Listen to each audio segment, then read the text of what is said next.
Hello, I'm Tripti Nath, and I'm delighted to welcome to Awaz-The Voice studio Ambassador Anil Trigunayat, former diplomat and currently a distinguished fellow at the Vivekanand International Foundation, a well-known think tank in New Delhi. Ambassador Anil Trigunayat has had a great career in the Indian Foreign Service.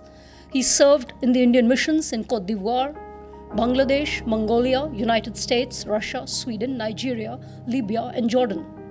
In the Ministry of External Affairs, he worked in the Economic, West Asia, and North Africa and Consular divisions. He also served as Director General, Joint Secretary for the Gulf and Hajj divisions in the Ministry of External Affairs, New Delhi. He is also honorary member of the International Trade Council, Brussels. Welcome once again, Ambassador Trigunayat. We really appreciate, on behalf of Awaz-The Voice, the huge trouble you've taken to join us here on a hot summer afternoon. Well, it's a pleasure, Tripti ji, and thank you very much for having me on this.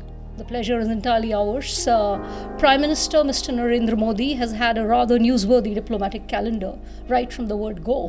Right from the time he took over at the swearing in, we saw leaders of all SAARC countries. All of us saw recently the rousing and dazzling reception Mr. Modi received during his recent day-long visit to the United Arab Emirates, and it was evident that Mr. Modi enjoys a very good rapport with the UAE President Sheikh Mohammed bin Zayed Al Nahyan, who is regarded as the most influential ruler of the Arab world. Could you please tell us how you look at this visit? Well, I think that I must say that one of the major deficits that we used to have in our diplomatic discourse and outreach was the high-level visits. Large number of countries were not visited by our senior leaders. Right. There were reasons, but definitely even not with the neighbors. You know about that. For example, with the UAE, we did not have a visit for 34 years after Mrs. Gandhi. And then Prime Minister Modi took upon himself. He started off with his first visit in 2015, as you know. Thereafter, this happens to be his fifth visit. Now, the very fact that Prime Minister went there the fifth time indicates the depth of the relationship. And that means this is a very well-rounded relationship. He went there last year also. He went last year. He's been there many times. He has been given the Sheikh Zayed Award, which is the highest award that was conferred upon him. And not only UAE, but a very large number of Middle East and Gulf countries have conferred the same order on him. So what I say is that the relationship with UAE is extremely important from our perspective. Firstly, they are our extended neighborhood. In 2.5, 3 hours, you are there. You have a 3E system, which is very much there. One is energy, second is economy, and third is expatriates. So it's driven by those three factors. But relationship very often has remained as a transactional relationship. We bought oil from them, gas from them, and then we paid for it. We had Indians, they repatriated billions of dollars to India. We looked after their welfare. We sought some investments. But it was not a strategic content of the relationship was not there. So UAE became the first country in the Middle East with which we had a comprehensive strategic partnership. And that is something that defines, that means that this partnership is going to give you the collaboration in the defense, collaboration in the security domain, in the cyber security, in the space, in nuclear, and intelligence cooperation, or jointly working together in the defense sector. So our relationship with UAE, I would say in the past 8-10 years, has really expanded beyond imagination. We have the highest number of Indians who are living there. Most of the countries, there have been a bit of a reduction after the pandemic. But UAE is one country that have been inviting Indians. We have the largest number of Indian companies that are operating from there. This is our third largest trading partner. Prime Minister Modi said that we should have exceeded $100 billion. And with this signing of this agreement for rupee or whatever, he said we might meet this target even before the G20 summit, when we expect Sheikh Zayed to be one of our special guests. Sure. So this, I'd say that this is one of the a strong partnership where the leadership is heavily invested. And I think the number of Indian expats in the UAE is also a huge number. and they contribute, I think, more than 30% of the ethnic. Well, we have in the whole of the Middle East, we have roughly about 9 million people. Out of that, the highest number, that is somewhere between 3.5 to 3.8 million, is in fact in UAE, in those 7 states of UAE. United Arab Emirates has 7 sisters, as they call it. Right. Now they are all living there. They are the most welcomed expat community, in fact. That is something that is very interesting, because UAE has also emerged as a major player now in the region and outside, has changed its policies tremendously. It follows a zero problem policy with its neighbors and with others. It is trying to change its own discourse from Islamist nation to a more tolerant nation. Now, those are the things that are happening, and that naturally tends to. Plus, they are also diversifying from oil and gas towards newer areas. They are going to host the COP28, as you know, and there we are collaborating with them. And Prime Minister's visit essentially also supported UAE's candidature or hosting of this COP28, which is going to be an extremely important milestone for UAE and for the region, because the region is also facing this climate change problem significantly. It's going to impact everyone, and therefore it is very important. And that another thing is that because of our relationship, close relationship with them, UAE is one of the 3 other countries that we invited, Egypt and Oman, to be our special guests during the September, G20. Right. So I think it was very heartening to see how the iconic Burj Khalifa was also lit up with the colors of the Indian national flag, and it must have really, made our Indian expats living there very, very proud of the way our Prime Minister was received. Indeed. And the skyscraper also showcased his picture, followed by a text, "Welcome Honorable Prime Minister Narendra Modi." That was a huge welcome, I think. Moving on from there, as you said, that the Indian government is looking forward to the participation of Sheikh Mohammed bin Zayed Al Nahyan in the G20 Leaders Summit on 9th and 10th September in New Delhi. I would like to talk about the first ever local currency settlement system that has been signed during the recent visit of Prime Minister Narendra Modi to the UAE. India's ambassador to the UAE, your former colleague Sanjay Sudhir, has termed the India-UAE Pact on Trading in National Currencies, Rupee and Dirham, as a template for the countries to go for such an arrangement. And he hailed the Rupee-Dirham framework as a paradigm shift on how we make our trade settlements. How will this contribute to New Delhi's efforts to promote the usage of the Indian rupee for global trade? And how does it take the comprehensive economic partnership arrangement that India inked with the UAE last year? Well, as you know, that Indian rupee was a legal tender in the Gulf countries until the 1970s. And even today, a lot of exchanges there are using Indian rupee. But since Prime Minister Modi has come, he has tried to showcase the strength of the Indian rupee, which is of course driven by the strength of the Indian economy, which is currently the 5th largest, and in terms of purchasing power parity, it is perhaps the 3rd largest. So here, in order to make it more acceptable in the world, especially with your 3rd largest trading partner, makes a lot of sense. We have, and Dubai or UAE, in fact, is a transit hub for India's trade with the rest of the world. And that's why it emerges as the 3rd largest trading partner.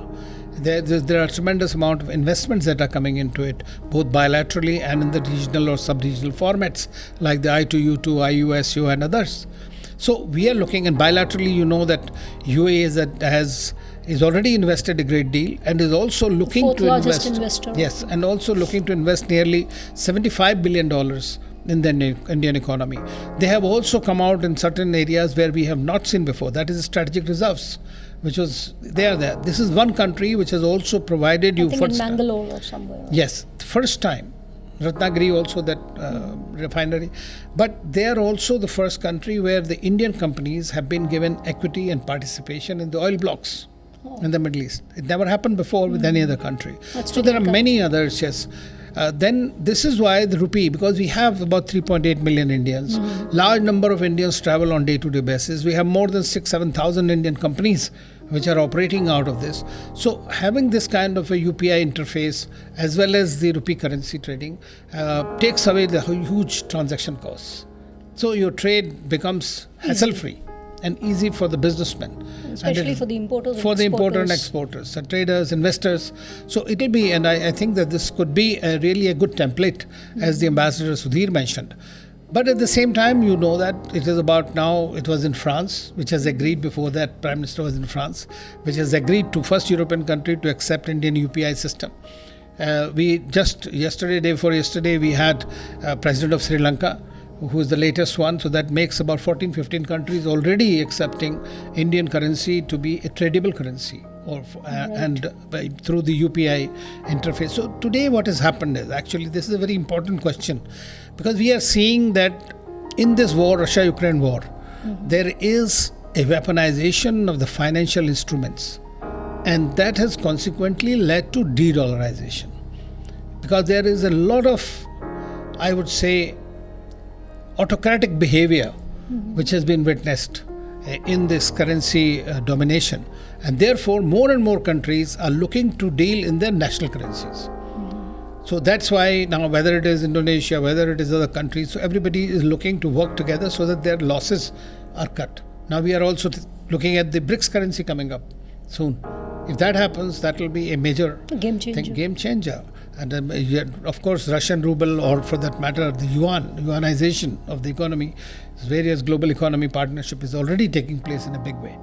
So most of these Gulf countries are also dealing with China and yuan, with Russia and rubles, with India and rupees. So that will also be a very good thing. Ambassador Trigunayat, you have rightly emphasized the contribution of the over 3.8 million Indians in the UAE. I'd like to know, on behalf of my viewers, what is being done to protect the rights of these workers who contribute not just to India by way of remittances, but also to the economy of UAE, which has been acknowledged many times by the government there.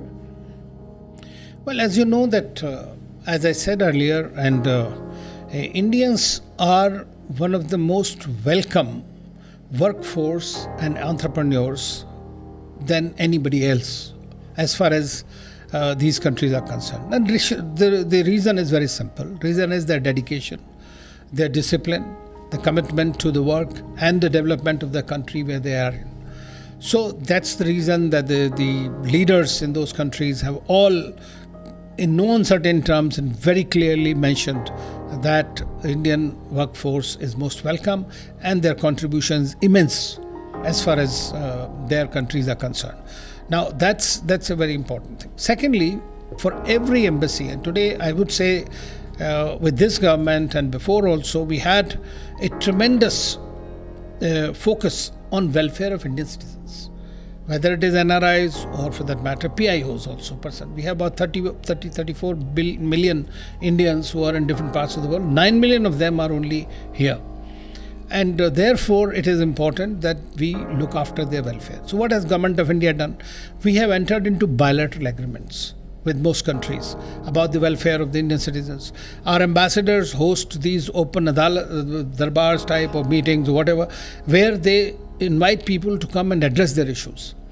Now, if we come across anybody, now back home also, like the training, the immigration portals have been created, the insurances are being provided to them in case they lose their jobs, how they are going to come back and what happens. So there is a very important, I think, a spate of reforms that have been undertaken in order to ensure that they don't come across any difficulties. That is not to say that there are no difficulties. So probably that explains why it is not just people from Kerala, but also now people from UP who are going to...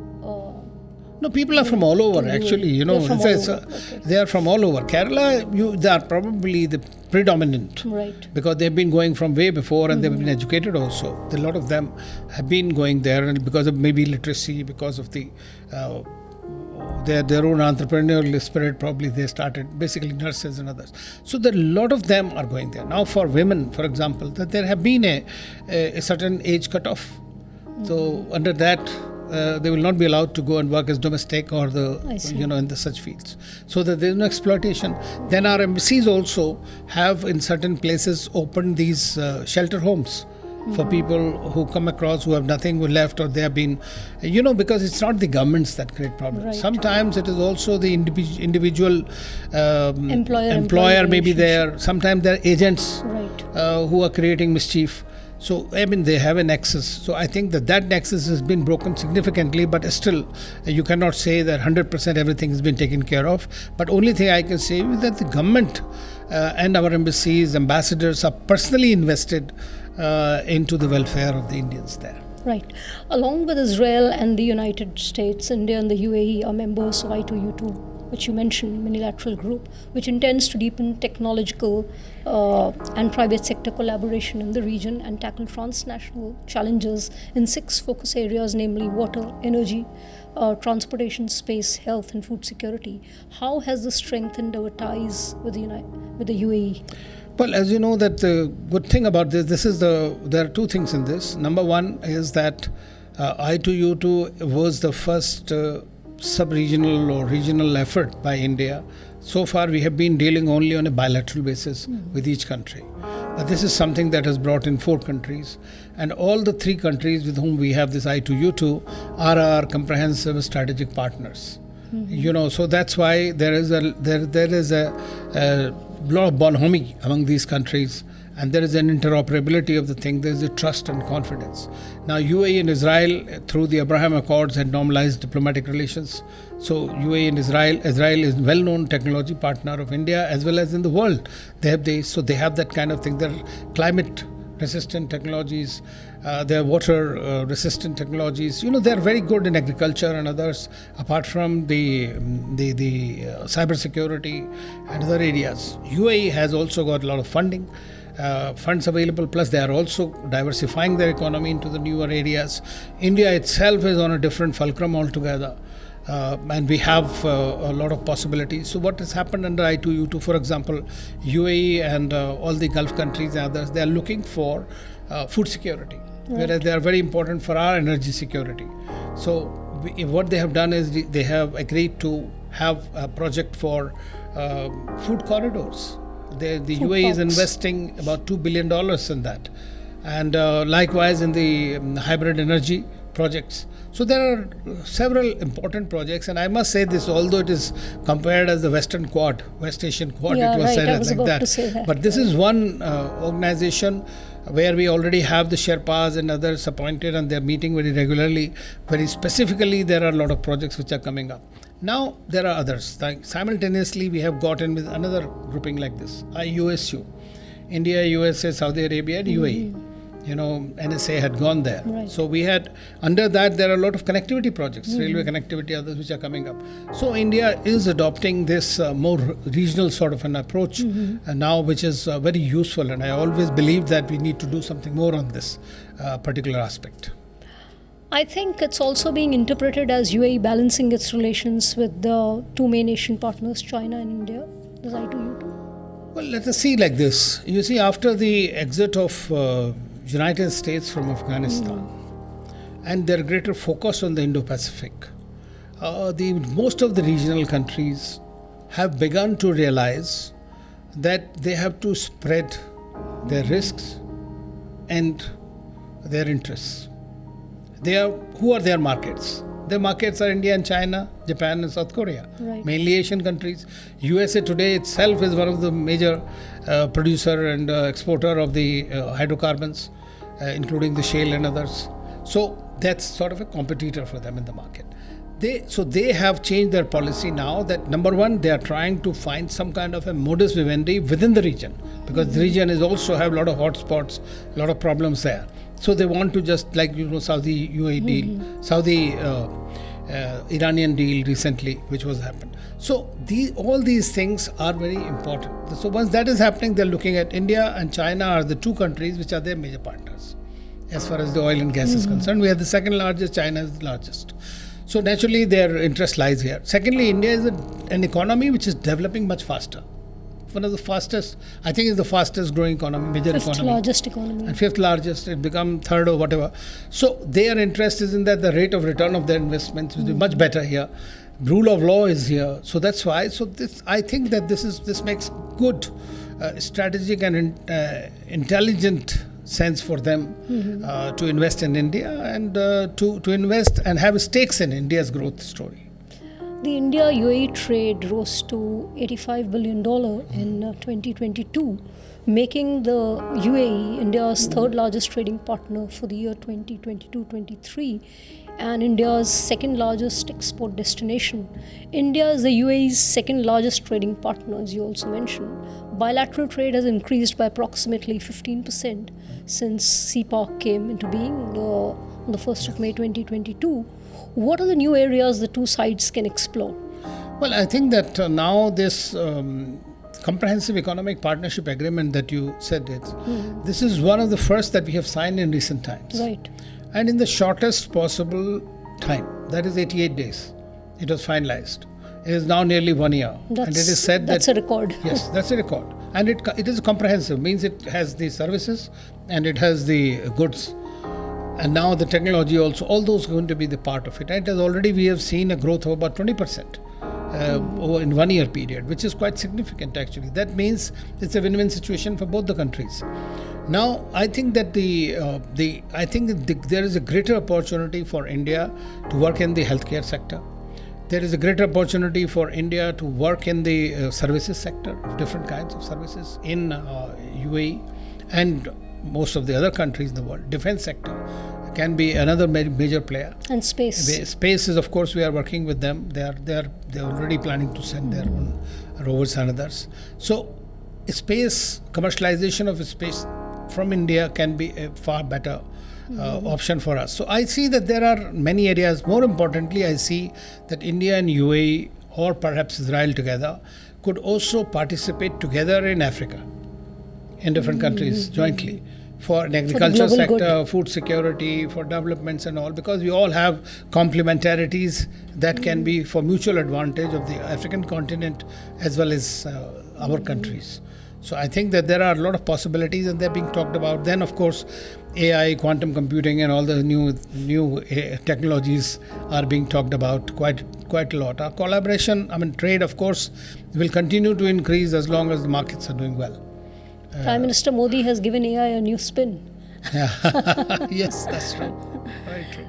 India and UAE have agreed to raise non-petroleum bilateral trade to $100 billion by 2030, which is just 7 years from now.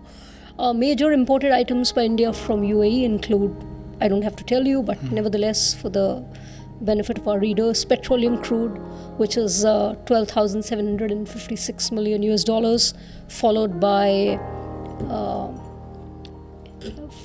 petroleum products, which is 6,862 million US dollars. You know that they're our third largest supplier of oil and gas. And now we've been even talking about some kind of pipelines. But India's trade has broadly been, as you have mentioned yourself, India's exports to the country, but they are not only directly for the UAE, because it may not be consuming that much. In India, this is a very major transit hub for India. So in the ports and others, India, I think, is looking at greater possibility of investments in those countries that will also help our logistical investments and our logistical cycle completely in that. So I think that this trade can be reached. If you just remove the oil and gas, because those countries themselves have realized that this hydrocarbons are a fungible commodity. It has a lifespan. So they can't continue forever. That's why they are diversifying into renewables and all. One of the biggest solar energy plant was actually constructed by an Indian company there in UAE. So we have a lot of possibilities in that, and India is also diversifying its own value and supply chains. For example, after this pandemic, we have seen that the global value supply chains have been impacted. So far, India has not been a player in this. But today there is this every effort, whether it's through Make in India, Atmanirbhar or whatever, is directly aimed at being a part of the regional and global value supply chains, in which UAE will play a very important role. The UAE has demonstrated its syncretic culture, and there's a lot of enthusiasm in the UAE and India about the construction of a marble and sandstone Hindu temple, which will open in Abu Dhabi in February next year. What is remarkable is that people of all faiths and nationalities will be welcome to this temple being built by the BAPS Swaminarayan Sanstha. I was wondering if you could tell us more about it. Well, I think that we have a very large number of people of different faiths working in the UAE, whether they are from India or from elsewhere.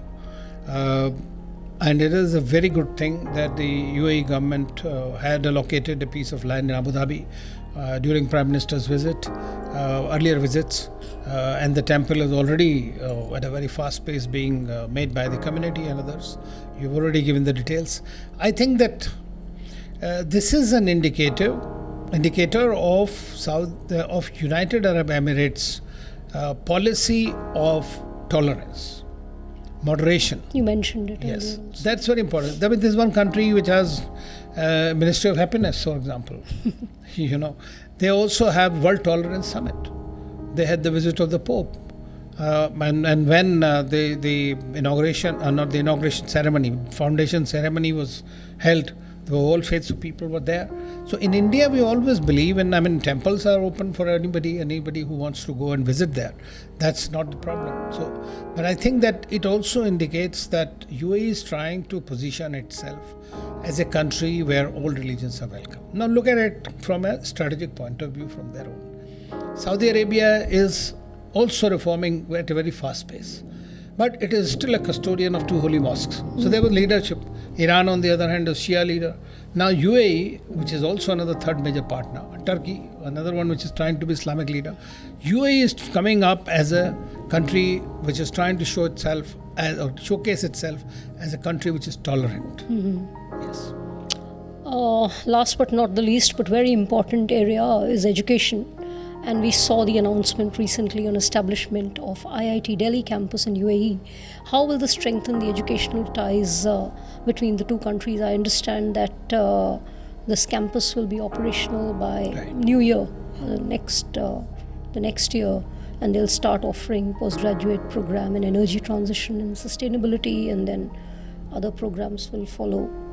How do you look at this? Well, this is number one. This shows that India's IITs have achieved the global status. These countries, whether it is UAE or Qatar or Saudi Arabia, they have great educational hubs where they are trying to get the best of the world-class universities and colleges to come and establish their campuses there. In India, we have also recently opened up for the international this thing.